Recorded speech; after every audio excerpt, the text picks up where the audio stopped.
Suit ആകാതെന്ന് മുന്നേ പറഞ്ഞതാ ചേട്ടാ. മാം ചേട്ടനാ പോട്ടെണ്ണ. അയ്യോ സീനിയർ അല്ലേ, അതുകൊണ്ടൊരു റെസ്പെക്ടിന്. പേരെന്നാ? ഇന്ദു. ഇന്ദു റെബക്ക വർഗീസ്. എന്തൊരു ഫാഷൻ ഇത്? ഇത് ഫാഷൻ ഒന്നും അല്ല ചേട്ടാ, ഇതിന്റെ ചേട്ടന്മാരുടെ ഡ്രസ്സാ ചേട്ടാ. എത്തന ചേട്ടാ.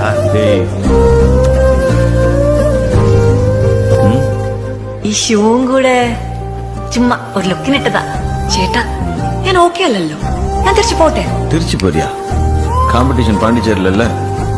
അയ്യോ അതല്ലേ ചേട്ടാ, ഇവിടെ പെയിന്റിങ്, കഥാ കവിത കോമ്പറ്റീഷൻ ഒന്നും ഇല്ലേ? ഞാൻ ആർട്ട് വർക്ക്, രംഗോലി എല്ലാം നന്നായിട്ട് ചെയ്യും.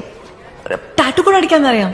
പക്ഷെ സ്റ്റേജിൽ മാത്രം കുറച്ച് ഫിയറാ. ഓയ് മമ്മൂട്ടി, ஸ்டேஜ் ஃபியர் பண்ணுன்னா ஸ்டேஜ் ஏறணும்.